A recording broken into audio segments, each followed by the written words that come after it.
All right, Maxy Johnston, welcome to the podcast, dude. How have you been? I haven't seen you in like at least 10 years. It feels like that after COVID. Yeah, man. No, definitely. It's been a while, eh? It's I was only thinking about it the other day, sort of thing. You know, graduated school 2011, and then racing go-karts a long time ago now. So, you know, I've seen you around the traps a little bit when I went out and checked out the racing at Eastern Creek and stuff like that. Yeah, but other than that, man, it's been pretty quiet. Yeah.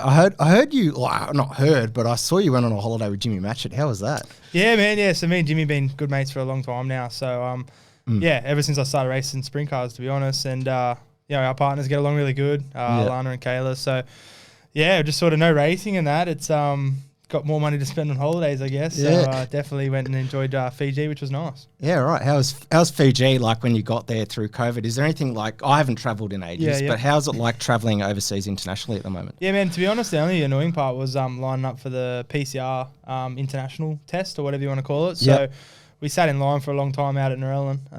But other than that, mate, straight through the airport, it was all gravy. Got to Fiji, had to stay at the Hilton. You could use everything there, the bars, the pools. We partied on New Year's and stuff. And then once we got our next test done, which was just a rapid, all good to do what we wanted. Went to Castaway Island. That was awesome. Spent a bit of time there, 5 nights I think it was, and just flew back. I had to do a PCR test before we left. So we actually did it on the Wednesday, flew back on the Friday, and then landed Friday night. And we all tested positive on Saturday. Yeah, right. So, but I think I got the Buller variant because I was all sweet. It was a bit of runny nose, and that was about it. But all good now, mate. Yeah, all good. That's sweet. So, what's Jimmy doing? Is Jimmy still involved in sprint cars or anything like that, or not really? Yeah, it's funny actually. I was talking to him pretty much on the way here. He's still got his car and stuff. I mean, he just does it for fun. You know, he just I even drove for him there for a point of time as well. So that was fun. He's built up a nice piece. He's always got nice gear. So. He'll jump out on the 26th and have a run and, just do it for fun. Yeah, sweet. What chassis was Jimmy running compared to you back in the day? Yeah, so I sort of always ran Triple X chassis. Just always liked them. Then when I drove for Jimmy, he has a Maxim, still does, runs Maxim chassis. And then obviously when I went to the DTM car, they were cool chassis. But, man, at the end of the day, it's much the same in a sprint car. You just sort of... As long as you've got a good crew chief who can sort of guess it the right time on the night. Good shock package, obviously very good motor. Other than that, just sort of it's the nut behind the wheel sort of thing. Yeah, true. And you're a bit of a nut because you've done some crazy shit behind a sprint car. Yeah, man. No, I definitely had my moments. Probably slowed down a little bit now. I'm getting, what am I, 28 now? But definitely in the early days of the racing of the sprint car, had some cool moments. Should have won more races than I have, definitely. But things just went wrong, and it wasn't for a lack of trying. Yeah, so most people know you as a sprint car driver and obviously eventual NASCAR driver. But way back in the day, you actually used to race karts. We used to race karts at the same go-kart club. Hey? So do you remember much of your time racing for Red Speed and where you started? Like, what was your original starting point? Yeah, so original starting point, man. I was riding dirt bikes, actually racing them as well, because my old man, he was a solo, the dirt track in the oval sort of racer, so with the no brakes and that. So that's what he did, and then he did a bit of sports sedan stuff as well. But they got me on the bikes, and that just turned out to be too dangerous. And then on my 7th birthday, they said they took me, because we lived in Camden and Grassmere there, so not far from Oran Park. Took me out there and said I was going to drive my mate's go-kart.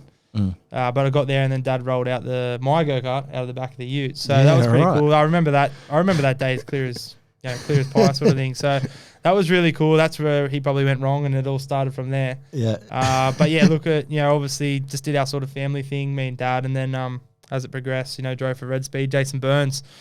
Actually, I have to go back a little bit of a step. Even Tom Williamson, he taught me pretty much everything. So even though he's a little bit older, but not much older, Dad used to pay for him to take me to the track after school and stuff like that. And and was this at Oran Park? We did a lot of testing actually, everywhere, to be honest. Eastern Creek. I remember fondly of me and Tom driving up to Newcastle and getting back in world record times and stuff like that. So even to the days where he made me keep driving in the rain with slicks on and stuff like that. So Tom was a really big part of probably shaping me into the driver I was, and then obviously driving for Red Speed, Jason Burns, really big influence as well, and the Simpsons as well, Scotty Simpson. Really good family atmosphere that was through racing.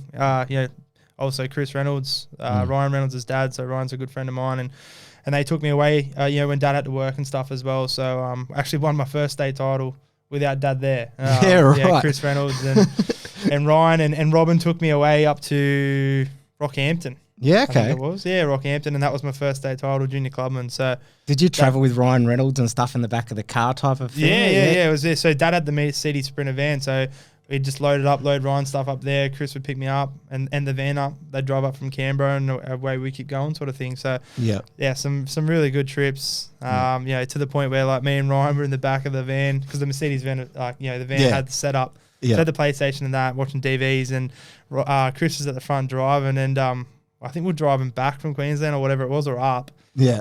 And this guy pulled up to Chris, abusing him out the window and beeping and that, and he couldn't work out why. And me and Ryan were mooning him out the side window. So, like, just stuff like that, you know what I mean? Yeah. Good times, you remember that stuff. So, but yeah, other than that, man, it's pretty much it for the go-karting stuff. Like, again, ran second many times, but won. I think in the end we won 3 state titles, plenty of pro tours and stuff like that. But yeah, man, just sort of that was it. Did you have a favoured like go-kart engine, like go-kart class back in the day? Because you were pretty good at J-Max, weren't you? Yeah. So Rotax definitely liked in regards to that sort of driving style was cool for me. Rolling and really braking hard and sort of rolling on the throttle. It wasn't just sort of drive in and stamp on it sort of thing. So you had to finesse it. Yeah. I really did like J-Max. Won a Rotax light state title, Bolivar as well. So. But yeah, junior clubman was awesome. The first state title I won was with an air cooled against like Chris Hayes and that with water cooled and Scott McLaughlin and that. So that was cool to do that. And then even the next year, actually, when I won at Gympie, that was cool. Won on the last corner past Chris Hayes. So yeah, I mean, definitely probably the stickier tyre, but then obviously Rotax was a really finesse sort of thing, so that was cool. Yeah, you obviously we raced a bit of Scott McLaughlin, and a lot of people listen, and now he's obviously racing in IndyCars, but he was a pretty quiet kid back then, wasn't he? Yeah, for sure. Yeah, I just remember him as like, he had the best of everything sort of thing, and like he had a full-time mechanic, and I used to just roll up and I'd be like, oh yeah, fair enough, all good, man, but look at him now, so it's pretty cool. Like I've got the sheets and printouts of like when I won state titles and he was in the field and, other guys as well. But like, racing against Chaz pretty much from go-karts, and he was actually more or less probably a year or two older. Go-kart, like midgets, rookies, and then I think it was sort of juniors for a little bit, but not long.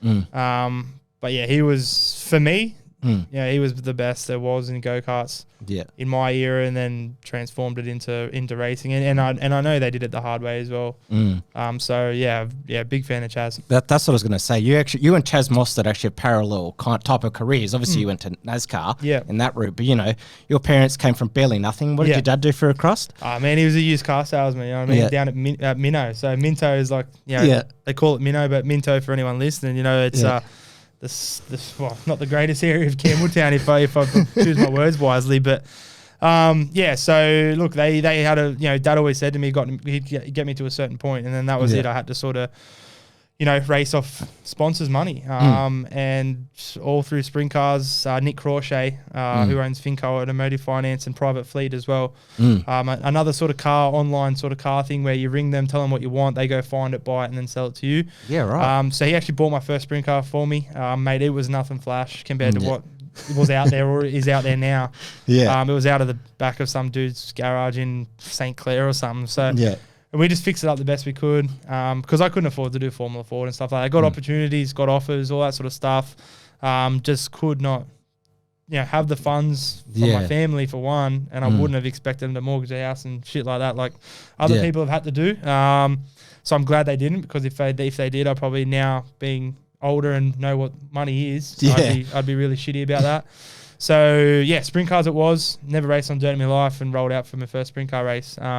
No hot lap. Did hot laps. That was it. So, but it got me down a path where I've got to live in a different country. A lot of life experience and experiences in regards to just working out how the world works, to be honest, and how to treat people. And I use that now in real estate, to be honest. trying to get sponsors, look after sponsors is just like, trying to sell someone's house, look after them, get the job, and then get a good result for them. And then, just doing the right thing by people, to be honest. Yeah, right. And you got to start in real estate through one of your sponsors, didn't you? Yeah, so McLaren Real Estate, who I don't work for now, but they gave me my opportunity. They were sponsoring me at the time and said, when I rang and said, I've quit racing, which was another whole story we'll probably get to, but they said, well, what are you going to do? And at that point, when I'd fly back from America, because I'd do 6 months there, so I'd normally do April to September, summer, and then I'd fly back and then race out here and live as well. And obviously, you got to sort of work in Australia. Things are expensive. So I'll drive excavators for Simo, Nick Simmons, and a couple of my other mates as well, just for subbing to them. But when I quit racing, I was like, holy shit, what am I going to do now? Because I had no idea, and I sucked at school and all that sort of shit. So just focus on car racing back then. Pretty much, man. That's all I knew what to do. So, they gave me the opportunity, and then, mate, honestly, like, I haven't raced anything in 3 years, but it's a real adrenaline rush, trying to sell a house and get a deal done, and I really do enjoy it. It has its ups and downs for sure. Who's your company that you work for now? So I work for My Property Consultants. Yeah. So they're probably one of the leading agents in Macarthur. So where I live, obviously Camden, the Campbelltown area, Narellan, Harrington Grove, Harrington Park, all that sort of stuff. So, but I do, I just sold one on the weekend in Bargo, down heading towards Down Barrel and that. So I sort of just go as many places as I can in regards to selling. I'll go where I have to. But really enjoying it. It's not micromanaged, work from home, get my wage and also get my comm. So really, really happy in life in regards to that. Yeah, can you give me a bit of a background on how real estate works? Because I noticed what you just said then. Real estate agents, they sell, where you live, like Camden Way or whatever, and then they sell in barrels. So how does that all work? I mean, a lot of the top guys that have been in it for sort of 5 years plus are subcontractors more or less. So they just pretty much split the comm with the company and do what they want to do. Obviously, I do. You have to, if you got one out of area. Like yesterday, I just signed one up in West Hoxton, you know what I mean? So that's a little bit further past where I normally would go, but they bought a house off me in Bargo on the weekend, as I said, and then now I'm selling their house, and just tell the boss, I'm going out that way. Obviously, as long as you charge the right dollars and cents, you make it worth your fuel bill, and it's all good. So in regards to, you can go anywhere you want pretty much. But obviously probably not Queensland and other states, but I sold my nan's house and Pop's house once Pop passed away in Barrel, you know what I mean? So I have sold in Barrel. Wow. Go wherever I can, man. Yeah. Do you enjoy the trips to going out to sell properties and stuff like that? Do you actually enjoy the road trips, like getting to time to yourself? Yeah, for sure. So sell a house? Especially when you've had good inquiry and it's going to probably happen on the day. So one on the weekend in Bargo, I put it online last Tuesday. Saturday first open home, had like 23 groups and 6 people fighting over it, and it's quite exciting when it's like that. You know what I mean? You're sort of in charge, so it's pretty cool, and it's adrenaline trying to make sure you get the most you can for the vendor. So that was a good result, that one, and most of the time it really is. So I get my wage each week, and then I get a commission. I'm not on that sort of schedule yet where I'm a subcontractor to the business and making 50%, but I'm in a point in my life where for one, I didn't expect to be where I am right now in regards to financial wise and how well I've done, so. How long has it taken to get to this point now to be financially secure and be like happy with your future? Man, pretty much first year was pretty hard, and then last year, man, like I'm a pretty honest person, that like I turned over 180 for the financial year, and then this financial year is probably going to be a bit better as well again. So so you're not stressing on the racing budget when you get back into it? No, I don't want to pay for it myself. But I honestly, like, my shocks come today. So, like, I bought them. Yeah. I mean, obviously, I haven't told anyone yet, but I am going to race again on the 26th. You hinted it on Facebook because you were looking for some shit. I was looking for a mule. I found one. But, but actually, this point, like, my partner, Alana, like, she has no idea about racing. So, obviously, I met her once I quit. Yeah. And she just sort of, doesn't understand, which I get totally because, if you don't get racing, you don't get it at all. Yeah, that's similar to my girlfriend, Brooke. Yeah. So, I haven't really tried it. I've actually, she has been asking questions and stuff. So, I've been explaining it to her. Won't tell her. Won't tell her exactly how much the shocks were and stuff like that. But like I've done a deal with Darren Park, who owns Flair Dancewear and also a company called UCB. Yep. He helps Chris Pither.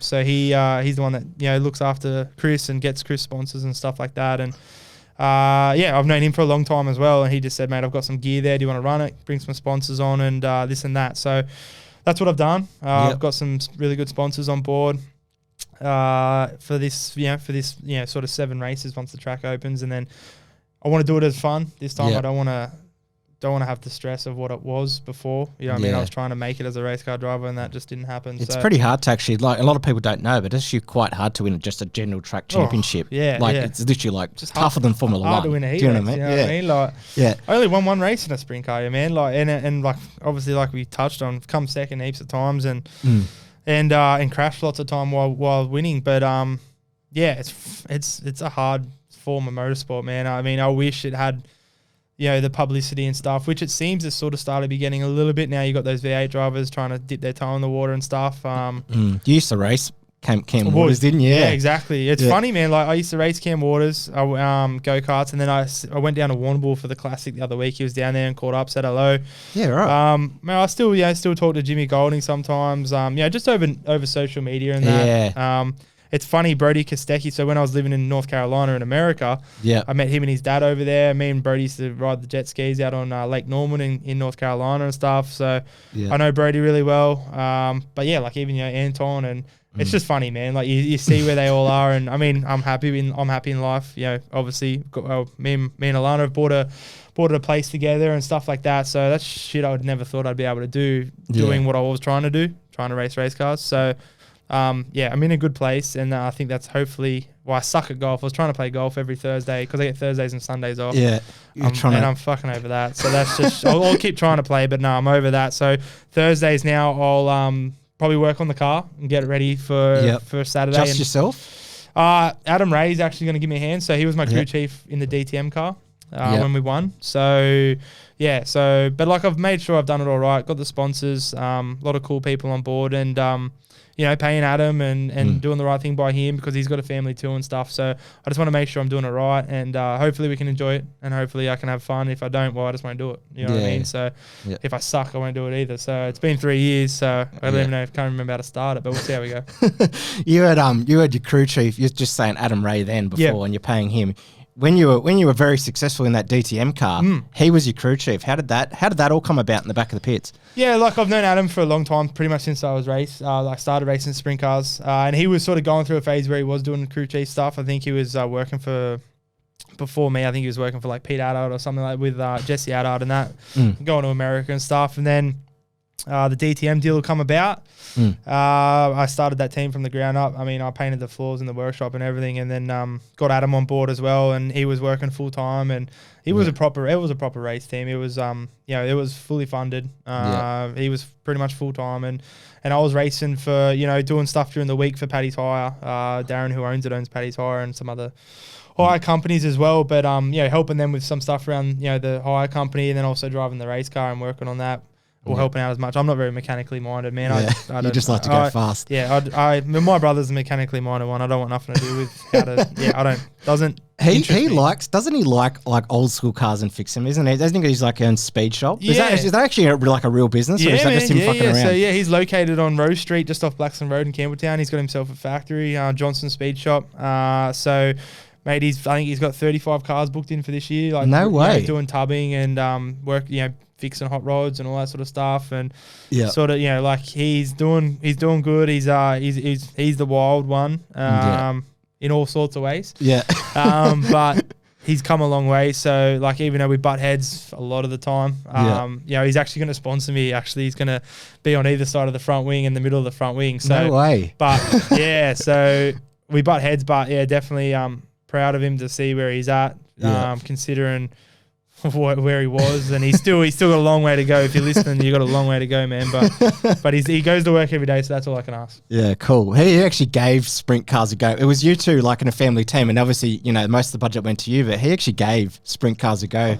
How did it feel like when you were trying to focus on your own racing program with him beside you? Did you give him advice, or did you just go, fuck you, I'm just gonna let you figure I wanted nothing to do with him, to be honest. It was because dad, him and dad and mom obviously were trying to pay for his stuff, and he was using a lot of my old stuff, but still good enough stuff. But he just I'll hold it wide open, and there's other people out there that will as well. But he just didn't know when to lift, just didn't know just didn't care. I think he destroyed, pretty much more than I would in sort of 3-4 seasons, So yeah, mate, honestly, but Seb's the type of kid that's good at anything. Like, so even when we're growing up, like he'd do, scooter ride and backflip that. He'd try and backflip a moto. He'd, play golf. He'd be good at whatever he did, but it'll all last 2 seconds. Like, he'd just get over it as quick as he started it.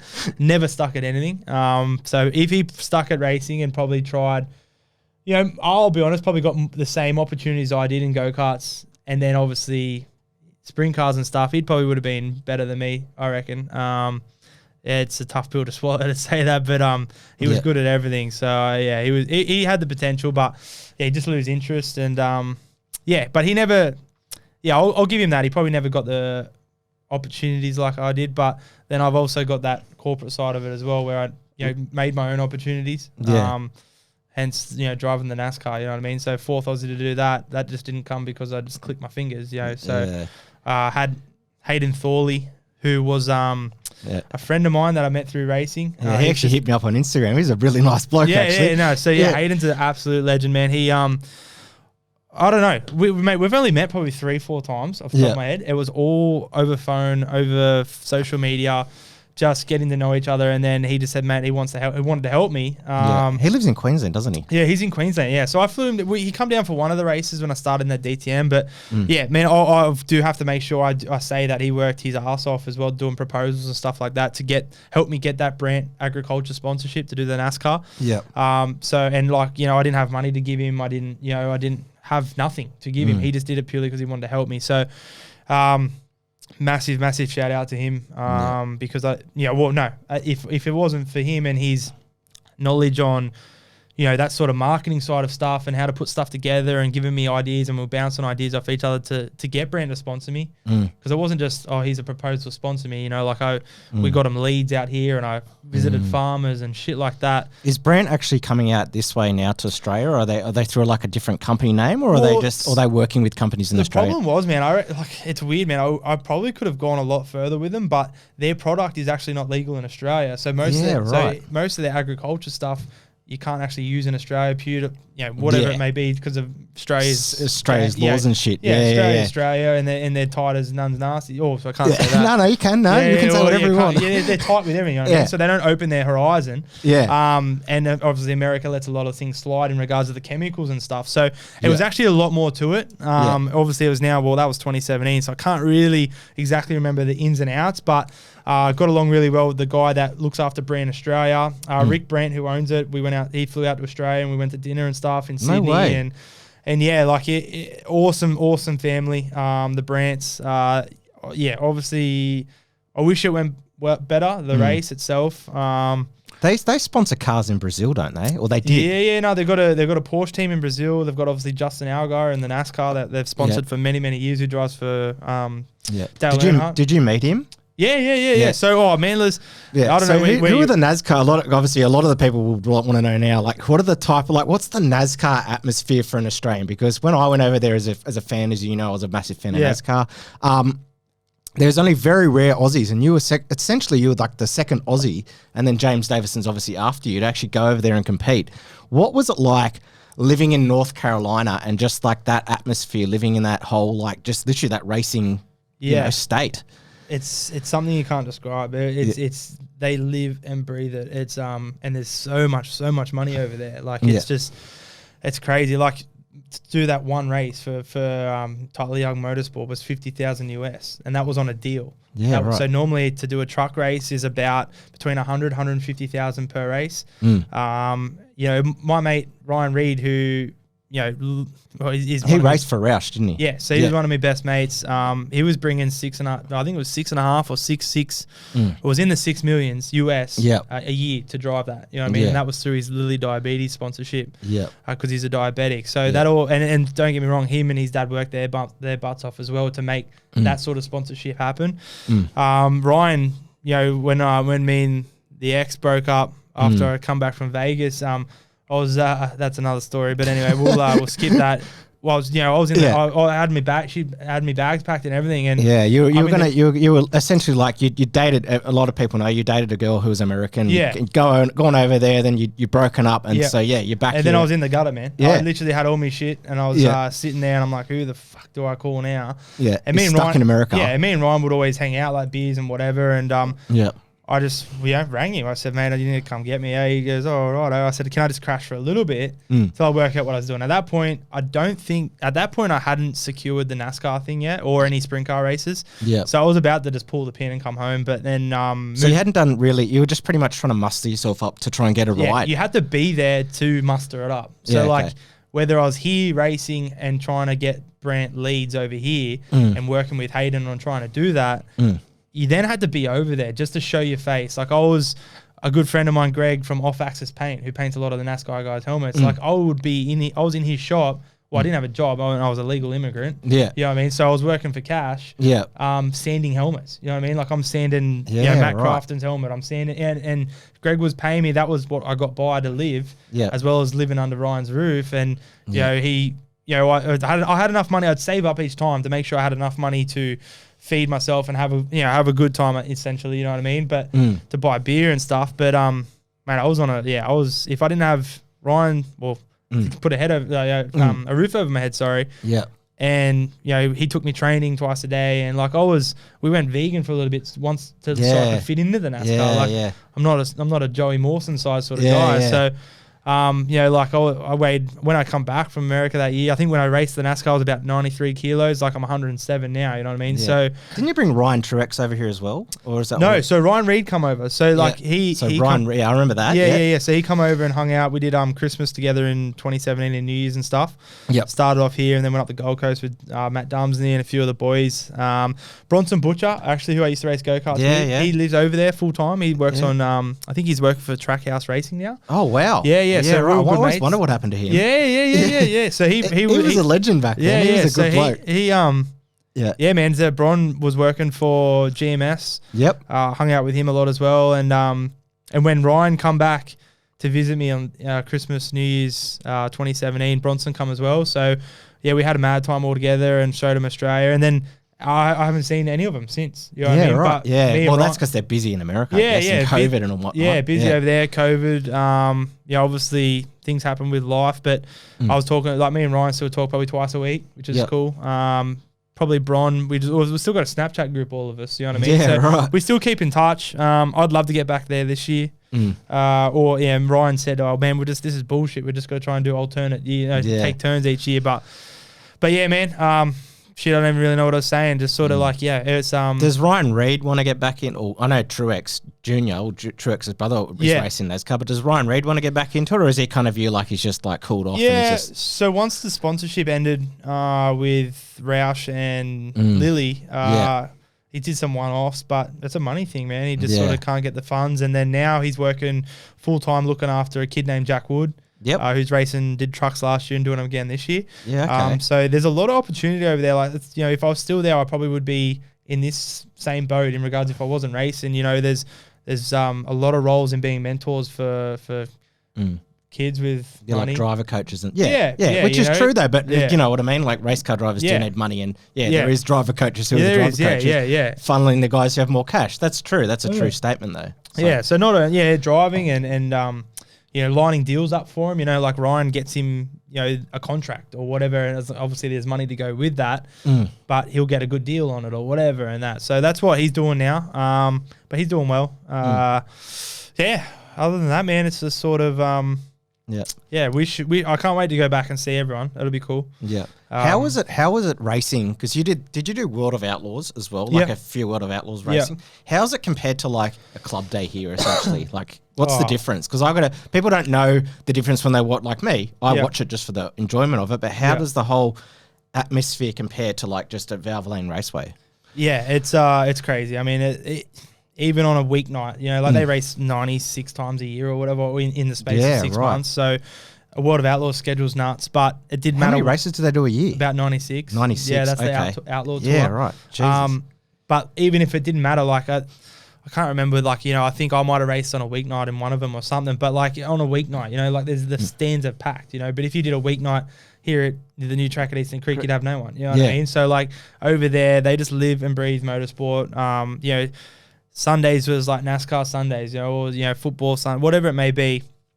They're just all over it. So, but yeah, driving in the actual Outlaws, yeah, crazy, tough, very hard. Did Nick Simmons ever help you with your deals over in America or even back here when you came back for a bit, or was he just a mate and he's helped you out every now and then? No, Nick's a good mate. Yeah, went to his bucks and everything like that. Been a mate for a long time. Definitely did sponsor me a fair bit when I was doing my family deal. Yeah. And then obviously, no, when I went to America, not so much. Well, no, not at all.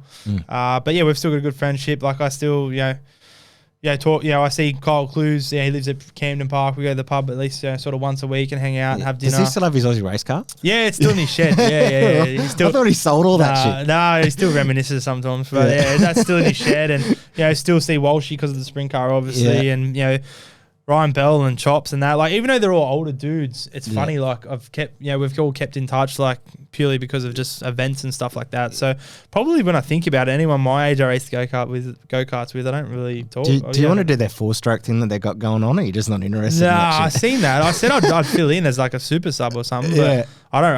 I'm too big for that, I think. You've got a certain size for a go-kart. I'd look like Donkey Kong or something, you know what I mean? So was numbers for you, because you ran number 24 in go-karts and 38, is numbers like a thing for you, or you just don't really care? Like, was it major for you for the sprint car thing, or not really? Oh, I mean, 24 is my birthday date, so 24th of September, so that's why I was 24 in go-karts. And then I would have loved to be in 24 in sprint car, but you know, obviously there's only people own numbers, you know what I mean? So you can't just choose whatever number you want. Do they have like money on the numbers in sprint cars? Yeah, so you pretty much, it's like, you know, if you're a life member and stuff like that, you own a number, or if you've had a number, you don't give up your number unless you quit racing, pretty much, you know. So there was only, when I bought the car, it was number 38, so that was just sort of why I ran that 38, and then that was it, man, to be honest. And then obviously the DTM car was 4, and then the other car I'm going to drive this year is number 11. You're going to drive number 11? Yeah, right, Kinzer. Kinzer style. There you go. Yeah. So how's when you were racing in America to obviously Australia? What was it like racing the Yanks when they came over here at Valvoline Raceway? Because you, like, when they went home, it was different, but it was a lot more easier. But yeah, those guys would run the higher line when you guys thought you were running the higher line. Yeah. How was it like? Did they actually give up any advice, like Kane or Tony Stewart or anything, or they just wouldn't talk to you? Yeah, no, I actually get along really well with Casey Kane. So I've still got his number in my phone from when I was over there. He helped me out. He actually lended me a car, like a ute, to drive, so that was cool. So I just picked that up every time I got there, and it was always there for me. So he was really cool. But in regard, you could talk to him. I don't know. Out here was sort of like, you know, you knew what you were sort of doing. You had a better idea than turning up over there, because over there the tracks are just so different surfaces and whatever it may be. So what's the different surfaces of because people who don't watch that much sprint cars, because as you said, it doesn't get much on television time in Australia. What's the different type of clay and dirt, what they use? Yeah, I mean, out here is obviously like a real red sort of solid sort of clay. And then when I raced, you know, for example, Canada, you know, like a Schweeken up there, it was a lot softer, but the tracks go a lot slicker over there. So like there's not as much water going into them, and they're a lot harder. So a lot of the time sometimes there might be a curb, like a cushion, but a lot of the time you're trying to get your car to set up on a slick track. And that's what happened. The Outlaw race that we had the setup good for the heat race, went from 7th to 2nd, made the dash, started along next to Donnie in that, and missed the setup in that, but that was okay because I thought I could still sort it out for the feature. But I was on the phone to Nick Speed, like, I don't know what time it was over here, but, you know, like Nick Speed's been 4 a.m. or something. He's been a really good, he's been a massive, really, really close friend of mine, actually, and Nicole as well. But I was on the phone to him, literally just saying, like, how the hell do I set this up? Because the team I was driving for, they had multiple, like, they had another driver as well who was always like, I could tell he was the favorite. And like, he was getting. It does happen in car racing. You've got one guy who's like like in big teams, like who's the number one, and then you got the number 2. So essentially you're the number 2. So I was starting way further up the field than him, and I could just tell that, I knew, like, I wasn't getting the right shit. And to the point where I'm starting off, I think it was like 6th or something in a World of Outlaws race, and they didn't have any new tyres for me because at the track, they ran out of new tyres. So I went racing around trying to see if someone, because I wanted I think it was a 94 or 96 left rear I wanted. And so the bigger in the size obviously stands the car up, and so when the track goes slick, you might start at the night, you might start at a 90, and then by the end of the night, depending on how slick the track is, and as long as the curb isn't too big, the cushion, you might end up on like a 94 or 96. So I was running around trying to find one of them. There was none left from the dude that was selling them at the track, and the team didn't have any left, and no one wanted to give them up because obviously, and I even asked dudes that didn't even make the show, but they just didn't have any, and then turns out, old mate next to me in the team, he had 2 brand new tires on, and I'm like, where'd you get that from? You know what I mean? And, apparently we found it. I'm like, well, so no, I rolled out to a World Outlaws race, my best opportunity with ever, and then probably never. Well, it's probably not going to happen again. And no new tires, and it was just you behind the 8 ball by a long time, a long shot, So that pissed me right off. But what's the deal with for me, the guys grinding the tires? Like, what's the difference for like? Obviously, I'm a tar guy. Yeah. So what's for people who are tar listeners, right? Why do they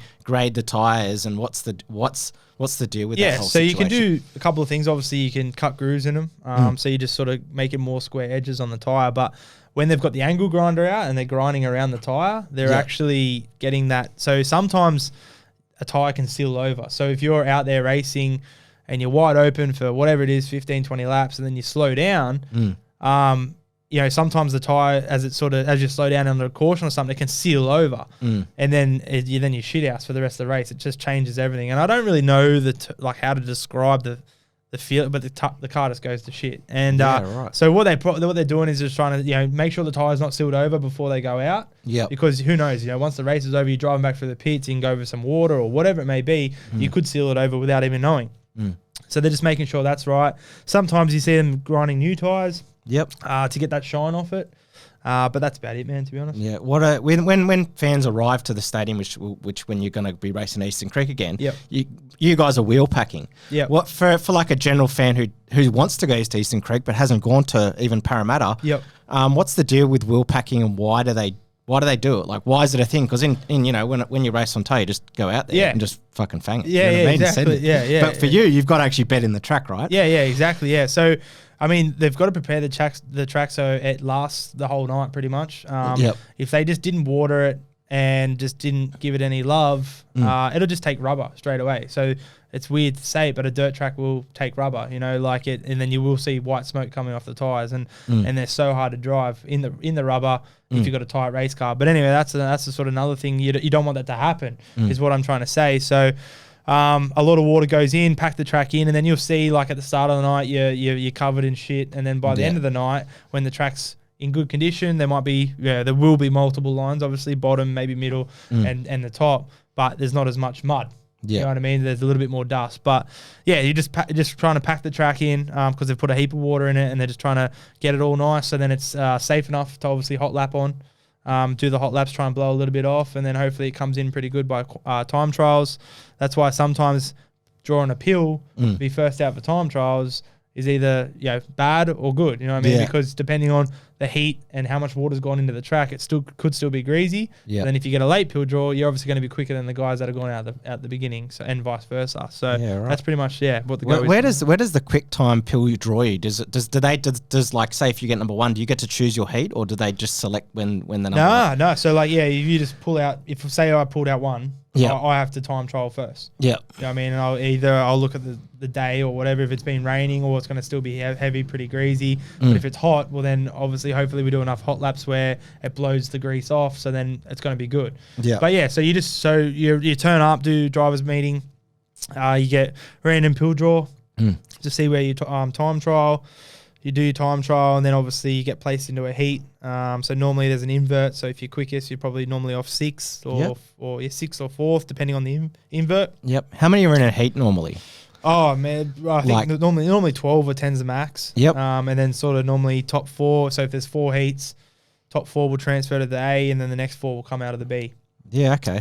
So how many cars, like when you're racing in Australia, like even at the Classic and Parramatta Speedway, and it was big for the Darley, how many cars were there in the pits in America for a big meeting compared to Australia? Was there a massive difference, or was there about the same amount? Yeah, I mean, well, I never did like the Knoxville Nationals and stuff like that. You know, like you just see like the Knoxville Nationals, there could be 100-something cars, but for a normal event over there, it's more of the quality. Yeah, you know what I mean. So there might not be as many, but the quality is just crazy. More depth. Yeah. Where over here, you know, the Classic, you know, you'll get 115 cars or something, and to make that top 24 is very hard. I've been fortunate enough to do it 3 times, but you know, it doesn't. Everything's going to go your way, sort of thing. So, but even like, you know, on the 26th, I think they're expecting, you know, probably between 40 and 60 cars at Eastern Creek. So.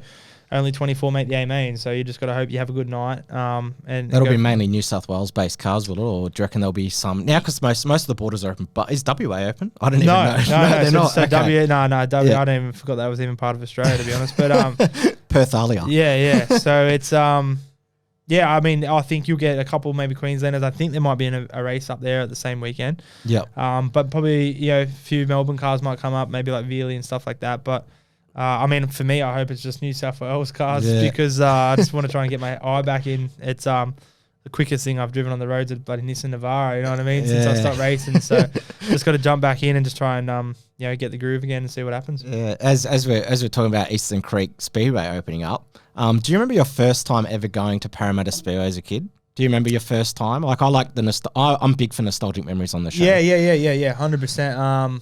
Do you remember like going through the gates? Any favourite superstars? I do, man. Yeah, you know what I actually remember? I actually remember my old man making me have to have a sleep. Before we even went. Yeah. Because they were like, you know, otherwise I'd fall asleep at the track. That's how long. Like, I don't even know how old I was. I wasn't like 6 or something. I could have been. I swear I would have been maybe 8, 9, even 10, I reckon. And I still remember at the Grassmere house that Mum and Dad put me to sleep and said, when you wake up, you get to go to the races or whatever. So that's how far back I remember that. I remember running around there as a kid and stuff. And did you have many of the go-kart mates as a kid, or you just ran around with your parents? No, just with the parents. And then, you know, it's you know, me and Toby Balboa was my age, so I remember running around with him in like the outlaw shows. I remember the outlaw race once. That was cool. Toby and you kind of got into, well, he was already in a sprint car family, but he kind of got you into that sprint car route, didn't he? Yeah, I guess so. Yeah, I mean, like at the end of the day, you know, Toby, you know, he did a bit of racing with me and Dad as well. But we were very good mates. And I went to the track a lot with them. So I guess when I had the opportunity to do it, I guess, well, it kind of made sense. Couldn't afford to do anything else, and obviously I want to keep racing. So definitely. We had many moments together. Probably the one that Toby will remember as well, and everyone will remember, was when I was running above the cushion for the whole feature race, and there was only like 2 laps to go, and the one lap I went to the bottom, he spun out in front of me when I was lapping him, and I went like sky high in the air. So that was another night I probably should have won. But anyway, what do you do? Did you have any rivalries? I ask this normally on the show. Do you have any guys who you like butted heads with? Was it Toby or was it someone else? Oh yeah, me and Toby butted heads. Yeah, we're probably not as we're definitely not as close as we used to be, purely because of stuff on track. But probably him. But that was, some guys you just know you don't want to. If you're going to pass someone, you pass them how you want to pass them. So you just got to stick it in there. Yeah, pretty much. I mean, me and Jimmy, like I've even slid every time I've tried to pass, had to pass him. Yeah, I've just done something, whatever I had to do, sort of thing, and he sort of gets the shits. But even his crew got the shits one time. I slid him at Parramatta. I think it was in the 3. Yeah, and almost took out his front end. But I mean, at the end of the day, man, I was just trying to do what I had to do. You know what I mean? So there's sort of no mates on the racetrack. Did you ever go to? I know. I met you and Toby years ago at the Homebush track. You guys happen to be sitting in the same stand as me. Yeah. But do you remember going to your first supercar race, like as a kid or anything? Did you? Yeah. Was your dad full into that at Oran Park because you lived out that way or not really? Yeah, Dad. Yes and no. My other mate actually, Blake Mitchell. Okay. Me and him. Well, he lived at Cobbity. Yeah. So like we used to go to Oran Park for the V8s all the time. And that was, we just run around, me and him all day. That was it. You know what I mean? Like there was one time there we even got we were like young as. Yeah. Like the full straight and comb over front fringe and that sort of shit. And the blonde tips. Yeah. And like a singlet and like just look like, now I look back, I'm like, what the hell? But it's embarrassing on Facebook. It was even one time we were underage and we managed these, like we'd get in anywhere because we'd just sneak in. But we had these promo girls drive us back to his house and stop off at the Bottle and they got us drinks and everything. And They dropped us off at his parents' house because his parents weren't home. So, yeah, good memories, good times. Yeah, man. I mean, if I could, I wish I could. I can't read or write very good, but I'd love to write. Like, if I got the opportunity, writing a book would be pretty cool. You would if you got someone to do like be an editor or something, you'd probably that would be a career goal for you. Did say? I mean, it would be awesome. I mean, I don't think many people. I'm a nobody. You know what I mean? I know that. But everyone has a story. That's why I got this. That's why I got this podcast. Yeah, so that's right. That's why I'm sitting here. Everyone has a story. Not everyone knows your story, but I think I'd love to have it. My missus would probably divorce me. With some of the stories and that, and but you were young and dumb back then. Yeah, young and dumb, but yeah, there was some stupid shit and good times and just drinking and having fun and even the racing though at the same time as well. That's been really, really cool. Got to do many things and live in obviously America a lot and. You actually had to go, obviously we've gone through a lot of different stuff on the podcast, but you actually had to go on Chris Pitter's Super 2 car at Wednesday, didn't you? I did. Yes. Yeah. How was that? How was that going from the sprint car to the Super 2 car? Yeah, that's right. Yeah, so I was racing sprint cars and through Darren, who now I'm driving for, it was because of him, because he owned that car. He was Ice Break Coffee Milk as well. Oh, okay. Yeah. So how'd you find that? Because like you weren't really like, you just like didn't really no, you didn't even think it was going to come, really. No. And then they said, "Do you want to come out and do the day?" sort of thing. So, I mean, did you get many sessions, or did you only get? No, I think I got probably about maybe 35 laps, maybe. Okay, maybe. Yeah. Which, you do 10 lap sessions. You know what I mean? But I got my head around it, but. The braking was, something that I obviously never experienced. Didn't realize how hard you had to pull the sequential gearbox. Yeah. So I had to get used to that. The power didn't bother me. That was fine. Yeah. The sprint car probably goes a bit faster, but initially.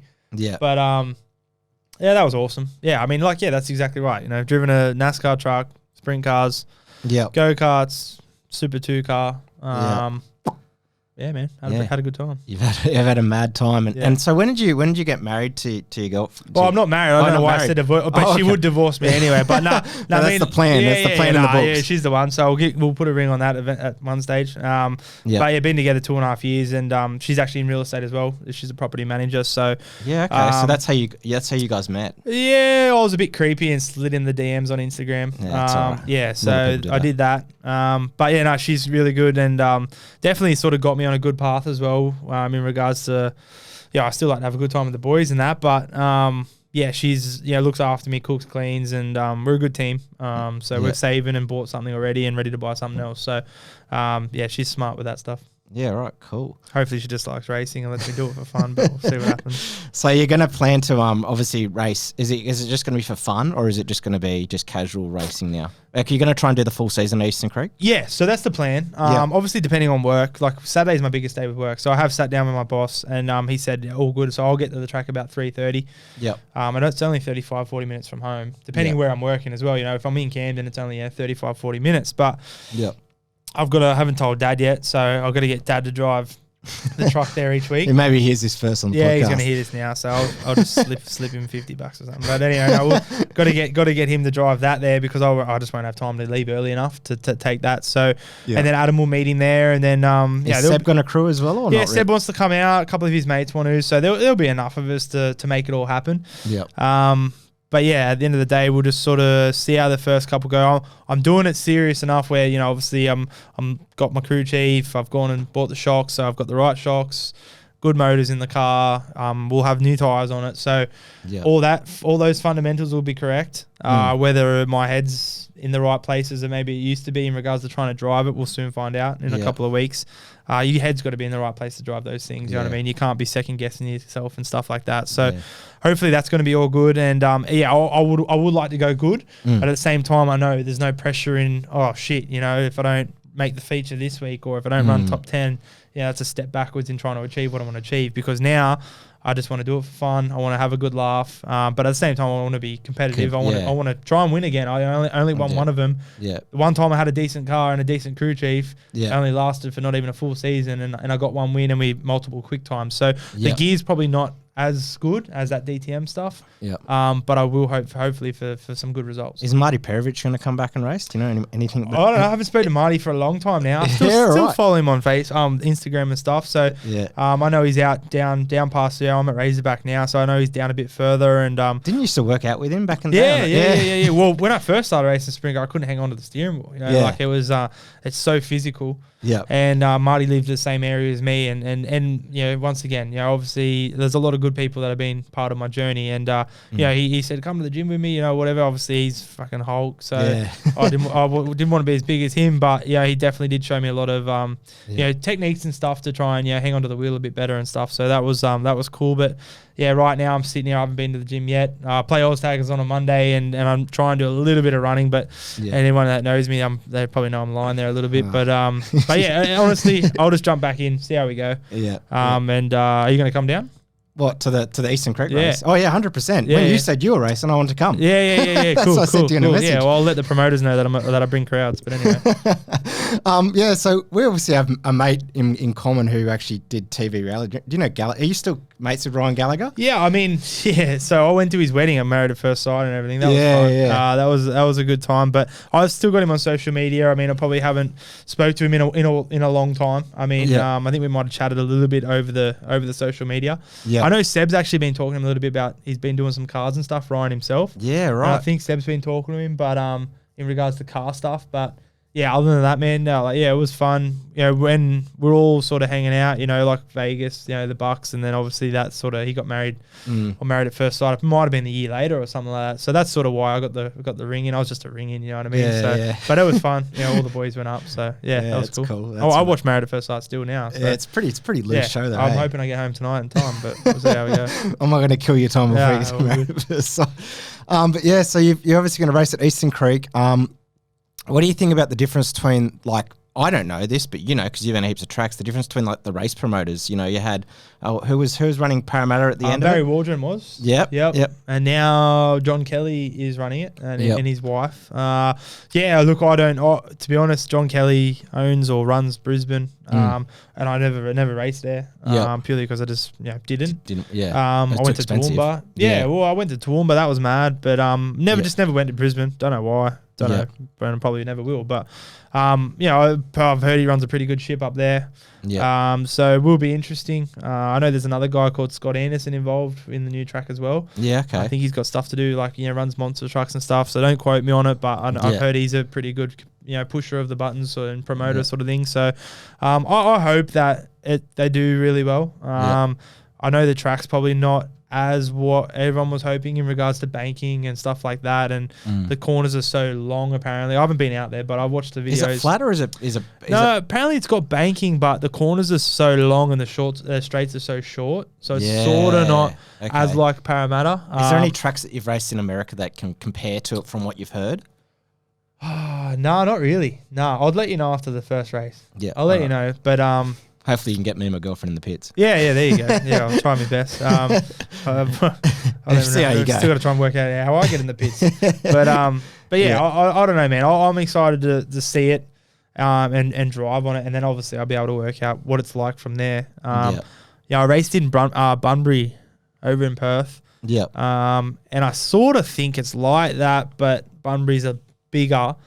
So I'm kind of picturing it to be like that, but I don't know. Like, I spoke to a few people and they just said it's hell fast. The ones that did the practice nights and that. So whatever, that's all good. Could you compare any of your go-karting days, your tar go-karting days, to a sprint car when you first got in, or was it just like a clean slate? Oh, clean slate. Yeah, definitely clean slate. I mean, the only thing I can actually compare is probably the throttle application in a road tax. Back then, apparently now that you can just step on it, and the Evo, I don't even. I've never had to go with that. Yeah. So I have no idea. So I obviously haven't raced in a while, but back in the day, you obviously have to roll on the throttle and stuff like that. So in a sprint car, you can't just mash it; you just do a backflip. You know what I mean? So and you've Ryan Macroner did it the other week at Archie. You're actually wearing his shirt, aren't you? Lockdown. Oh actually, there you go. Doesn't he own that? There you go, mate. Send me a couple free ones.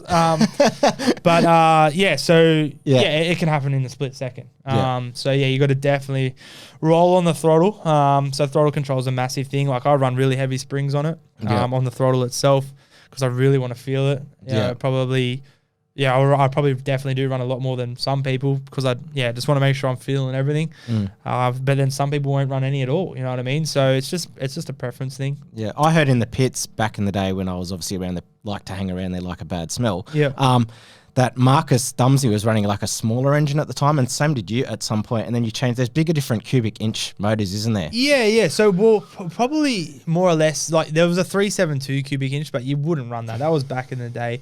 All motors are now 410, but there is like little ones, you know, a lot smaller motors, and you call them a -12 or a GB. Yeah. You know, 360, or is that a different? No, that's totally different altogether. Okay. Yeah. So that's totally different. So a -12 would be a small 410 motor. Yep. With, you know, that might produce 800 horsepower. Yep. And a little bit.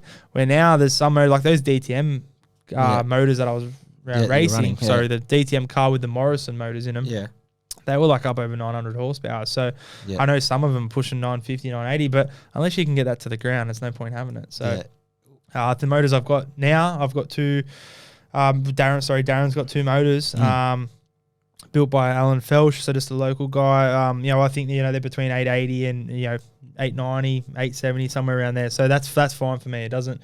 As long as they run good for 2 laps in qualifying, and then the rest of the night, it's not about horsepower. It's about how you gear it and how you set the car up anyway. Yeah, right. And it's all about controlling the car and trying to get it to last. Yeah. Pick the right...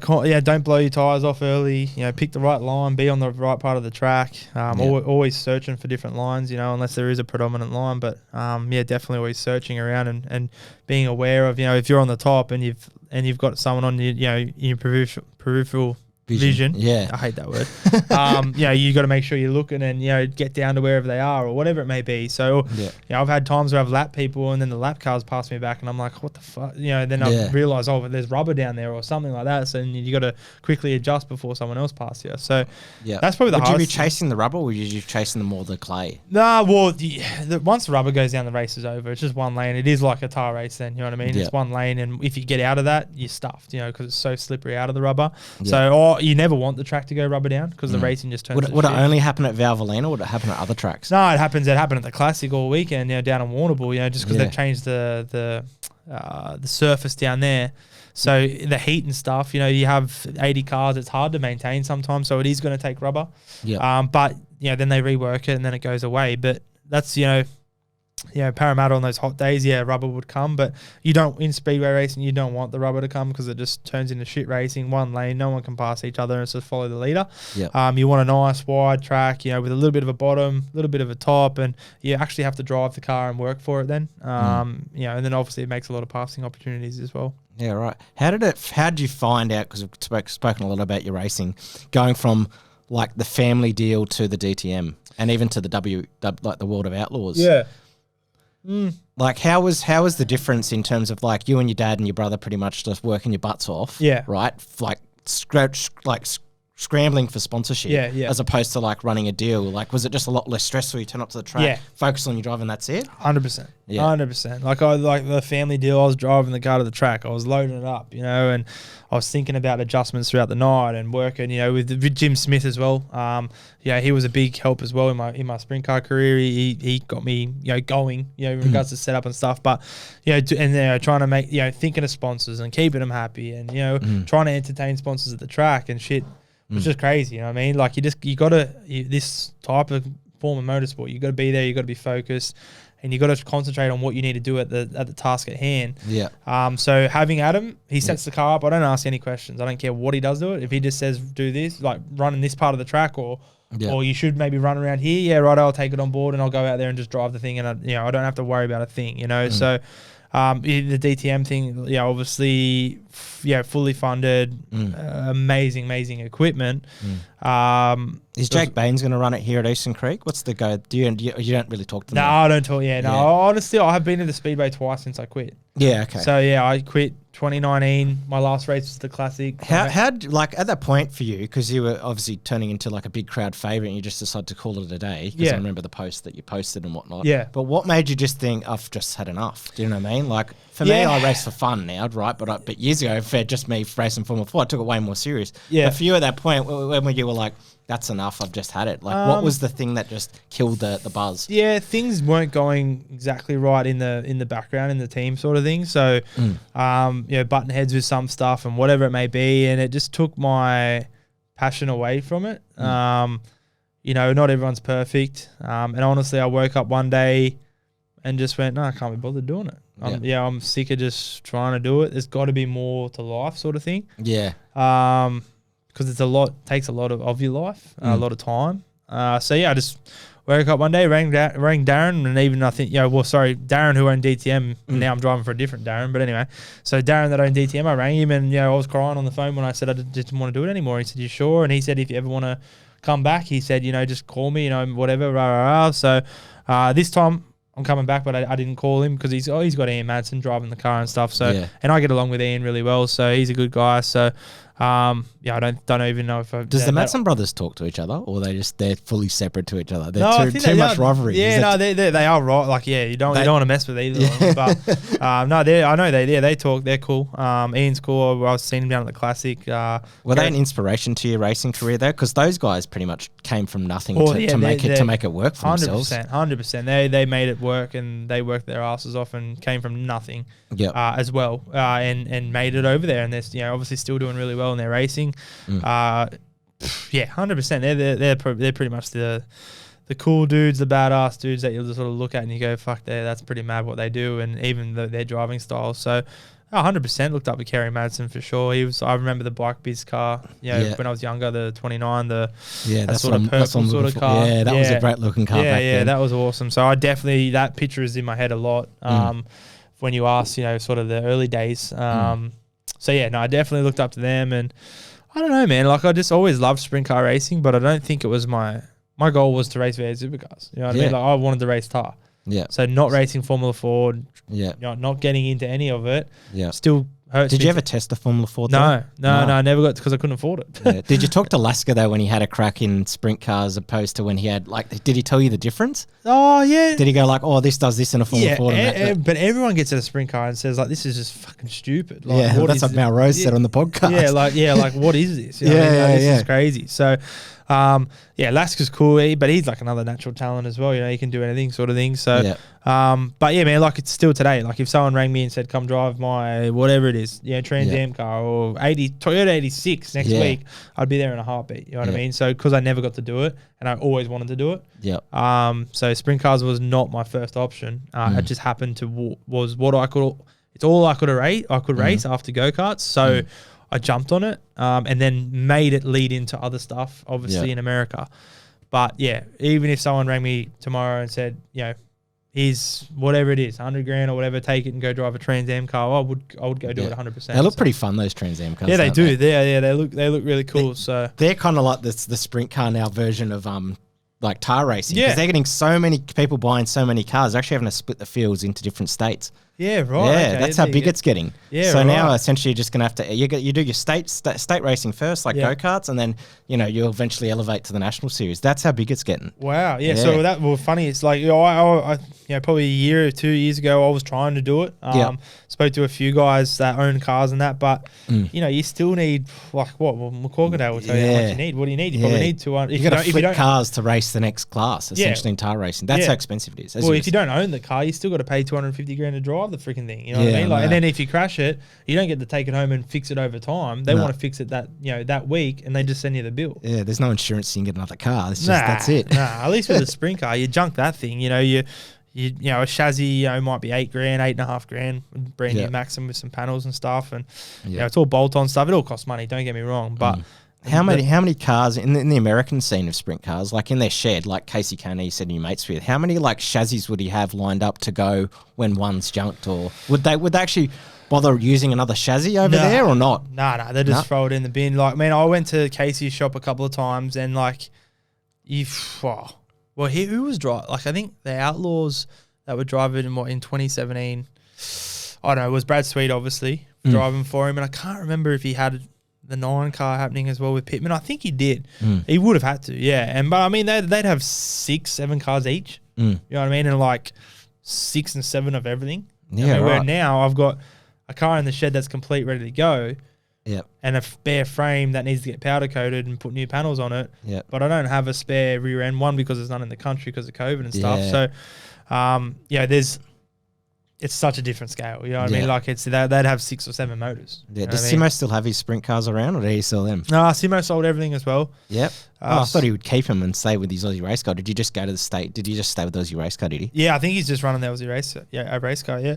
Yeah. Right. Yep. I think he had his fun and got out there as well. Yeah. Right. Cool. Yeah. Do you reckon he'll back you at all in through some races if you do good sometime, or are you just gonna go race by race type, like a race by race deal? I've locked myself in with sponsorship to do seven races, which is all there is, I think, for the end of the season. I sort of this time, I've got different groups of friends and stuff like that through work. I've had them jump on board, which is really nice. Look, at the end of the day, like, I'm not here to smoke. It's not smoke. It's not like, people that sponsor, they do it because they want to help you. They don't do it. They're not getting anything out of it. You know what I mean? They're not getting, if they give me $5,000 and they're not getting 20 grand back. No. So it's purely because they want to help. They like who you are. And they might have a passion for speedway racing. So that's been a lot of my sponsors, to be honest. And I'd always work hard to try and get something back for them. Hence, the brand agriculture thing. We had to work. Me and Hayden worked our asses off to try and get them leads over here. And as a thank you, they paid $50,000 US for me to drive one race. So that's pretty much where. It's just it's going to be a friend sort of family vibe. Did Hayden actually end up getting any money back as like a manager type of thing, or did he just do it out of love? Did it out of love. Yeah, right. Yeah. Far out. Yeah. So there's those few guys out there that are racing these days who could actually come across a Hayden and help a certain driver out. Yeah, he'd probably ask for money this time. I promised him one day when I had money, I'd help him out with his kids. So we're trying to buy his son a new motor. I think he's riding he might be riding like a KTM 50 now or something. We're trying to get him up to an 85 and stuff. So trying to help him do that. Try and help him in that way. I haven't told him yet, but I'll probably, I might try and get, he started up a barbecue company. Yeah, I saw that. He's really good at smoking meats and stuff like that. And he does corporate events. Barbecue. Oh yeah, same. It's good. Yeah. So he does corporate events and stuff. Yeah. Hang on, let me have a look at his, I want to make sure I say it for him. Yep. It's all good. This is a podcast. We've got all the time in the world. Yeah. Yeah, Thorley Barbecue. So, he's doing that. So, I'll try and chuck a sticker on the helmet or something. Yeah. And, Maxy, before we end the podcast, I actually want to know who's the craziest motherfuckers you know in sprint cars. What's the craziest shit you've seen them do in and outside of the track? To a point. We don't have to see how far they've gone. Just the craziest shit you've seen them do. I know Matt Dumsey does a lot of crazy shit. Yeah, me and Matt are good mates. Had our ups and downs as mates as well, but he's definitely one that gasses it on the track and does some pretty weird, stupid shit. Which I've been involved in, unfortunately. Off the track as well, obviously. Does he still have that Jackass channel? Yeah, Desiree Dirt. Yeah. So I don't think he's posted. I think he's sort of calmed down a little bit. He has calmed down a little. He works for himself now and stuff and whatever. So he's definitely calmed down. But yeah, like I said, there's many, many good times. One time we all put a tinny in Jimmy's pool, which went viral on the internet. On the internet, we had like the full beers all around the pool, and then my brother turned up with his mates. I don't even know why they turned up because my brother just bought a tinny. And then we're all having a mad time on the beers, and then someone suggested that we put this tinny in Jimmy's pool in Cranebrook. So we did that, and that went viral. So yeah, just that's probably one of the most funniest ones. I think you can still look it up. But were you there when Simo had the sprint car that went viral? Were you there that day? Yeah. So that was at Matt's house. Who drove that? That was Dumsney. Right. Matt drove that car. So Simo, we all thought it was a mad idea, and no one else wanted to drive. Well, no one else was going to drive it. I would have fucking done it. But I was there and I was egging it on, of course. And Matt we all fired it up and pushed it. I don't know what we started it with because obviously you got to push the car with something. And then, he just went screaming up and down the street. And that went viral as well. Does out of the boys, I know Mitch is just retired in a way and just doing the Hoosier business. But is Marcus the one more taking it seriously than out of all the brothers? Oh, I think Matt's still trying to take it as serious as possible. He's also working as well, doing his own carpentry jobs. But then Marcus is, at that age where we're all at that age, where you can go overseas and not give a damn and not have any bills to pay and all that sort of stuff. So I think Marcus has got some good opportunities with I think he even though he's got a black and a white Valvoline car, one's owned by a guy down from South Australia. Yep. And then obviously the white one's owned by him and his dad. So yeah, okay. Yeah, then he obviously got the deal in America as well. Yeah. Is that one the Kinzer own car, or what's the go there with that car in America? Yeah. Yeah. What happens with that? So some of the guys in America and Australia, you've got guys who come back and forth. Mm-hmm. Do they use their spare cars or their second-hand cars and send them over here, or do they have just car owners that just give them a car and stick their stickers on it? Yeah, it's not worth sending stuff back and forth. It's cheaper to have stuff there. Yep. So like I know a lot of guys over the years have just bought stuff and just left it. As long as you can house it over there somewhere, you're just cheaper leaving it there, fly in, race, and come home sort of thing. So I think that's what they do over there. Not too sure, obviously, in regards to the full details. I just know that, obviously Marcus was over there last year, and I still follow everything on social media and watch as much racing as I can. So I know he did very well over there. I think Matt was there a couple of years before, and I think Matt was there at the same time I was, or it might have been a year after or something. But at the end of the day, like definitely... hopefully you can get Matt Dumsley on here and talk about. I think you're gonna have to help me with that, lady. He's pretty hard to contact. I'll sort him out. I reckon he's probably bit camera shy. I reckon if we come to this, like his old man. Yeah, if he come to this, but man, that's pretty much in regards to the boys. Yeah, like a good family. Yeah. So I've actually got to go to Hoosier next week, I think, and get some tyres and stuff. So it'll be good to see them all then. Is there many tyres in the country now because of COVID, or are they just because they're running out? I think tyres are running out everywhere. Yeah, no, there's no tyres. Yeah, so their prices have gone up purely because the containers and that are getting held up. So there's nothing at all. Like tyres and Max and American Racer, they're all Cooper from American Racer. They're are they Mark teaming Cooper. up in a way? No. So I'm probably talking about them on these, probably not. But they're two completely different tire in a sense. But they're air freighting tires over. I actually rang Hoosier 3 days ago, and I said gonna have to grab some tires, and they said, well, you can only get 3 at a time. Well, there's fucking four tires on the car, but no, obviously the fronts, and then so I might get 3 left rears and I might get a right. Well, actually no, 2 left rears and a right rear. You just gotta. Yeah, well, I guess everyone's just trying to adapt to the COVID stuff. That's what I said about rear ends. Like, I couldn't go buy a new rear end right now because there is none in the country. Or a steering box. Are sprint car drivers making the tyres last longer now because of COVID? And is there a certain way, or are they just chewing through tyres? Well, there's no way. Yeah, depending on the track surface and depending on if the track's slick or whatever it may be. If the track's a bit heavier in regards to moisture and stuff, you can make it. That's what Parramatta was always really good on tyres. You know what I mean? It always held a lot of moisture, so you weren't burning through tyres unless compared to going down south or Adelaide or even Perth. So it'll be interesting to see what the new track does. I hope it's good on tyres because obviously I'm on a budget. So we'll see what happens. What did you think before we go on seeing, obviously we've spoken about your sprint car deal and your go-kart deal, but when you finally made it to NASCAR, what was it like walking into the shop of Young's Motorsport and seeing just the whole decked out? What was it like for someone who hasn't seen it? Do you know what I mean? Going over to America. So just picture it for the audience of walking to the shop, what you see,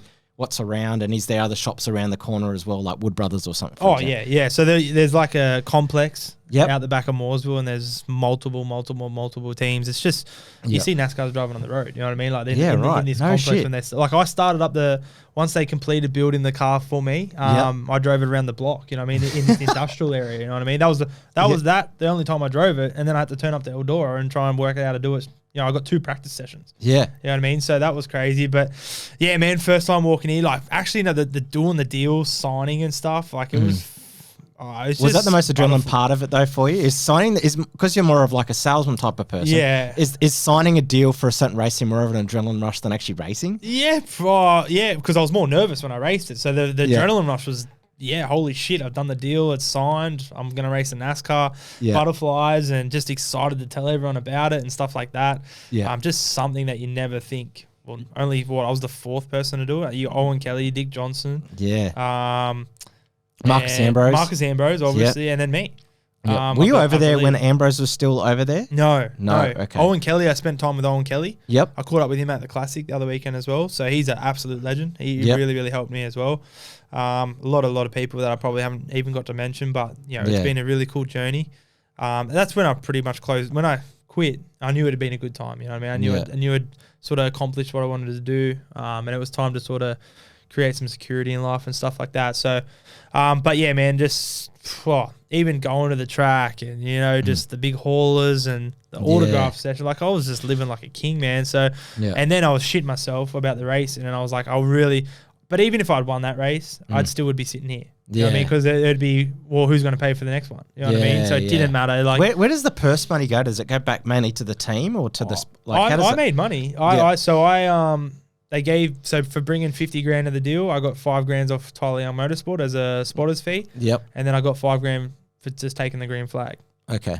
Yeah. Right. So I made 10 grand for one night. I think that race that you're in, that was the first dirt race for NASCAR, wasn't it? Was that the first one back for them? Like for after a while, because now they're racing at Bristol Dirt. Was that back then? That was like essentially like the biggest thing for NASCAR then, because they're going back to their roots. I think it might have been the second or third year. Yeah. Don't quote me on it. Yeah. But I know they did do maybe a year or two before at Eldora. Yeah. And then I think I might have done the third or fourth. Might have been the third. But like I jumped in, like, you know, I was sitting on the wrong side of the changing gears with my right hand instead of my left hand. You know what I mean? Like, I only had 2 practice sessions, so I was happy. I think it was so hard. Like, it wasn't like driving a sprint car. Like, so I had to learn so much so quick. And I mean, I was doing well. I think I was running 7th or something. There was about 50 laps to go. It was a 150 lap race. You know, like, I wasn't used to people in my year yelling at me saying, you know, clear and all this sort of shit, or you're not clear. And I just wanted to just block all that, and I just wanted to drive it, sort of thing. So, I remember after the second practice session or the first, like, the spotter come down and I couldn't understand him. Yeah. Because he was from the south. So it was like, I couldn't fucking understand him. And they're like, you got to listen to him, like, to tell you when you're clear and stuff. I said, well, I can't fucking, and he couldn't understand me. So then we're yelling at each other. I said, well, he's saying y'all and shit, and like, and I'm Australian. I couldn't understand him. He couldn't understand me. So it was just, they're forever grateful. I've got a cool video. My mate Cole Richards from Hypersloth, he filmed the whole weekend for me. Yeah. So I'm always going to have that. But you had a documentary out, didn't you? Was it a documentary? Or was it was like a doco sort of thing. Yeah, it was like it followed me the lead up to the race, getting there and doing shit before, and then the whole weekend as well. You even made it on Fox Sports. Yeah, that was pretty cool. Yeah, that must have been pretty overwhelming. Yeah, that was cool. Yeah. I mean, it's awesome talking about it. Yeah, and it's I don't know. You forget about it sometimes. You know what I mean? So, like, talking about it now is cool. It's oh shit, that did happen. You know what I mean? Yeah. So, gets me excited to get back in the car. Yeah. On the 26th of this month. So yeah, should be good. Yeah, cool. Well, thanks for coming on the podcast, Maxy, and I really appreciate coming on and teaching people about sprint cars and speedway, and giving you a life experience. Yeah, no, I appreciate it, mate. It was obviously I was very excited when you said to come on. So obviously haven't done anything for 3 years, so it's nice to sit here and talk about it, and we'll see how we go on the 26th. Yeah, I'm glad you released your racing plans on my podcast. Oh, there you go. Yeah. There you go, everyone. Thanks, brother. Thanks, cheers. Man. Cheers.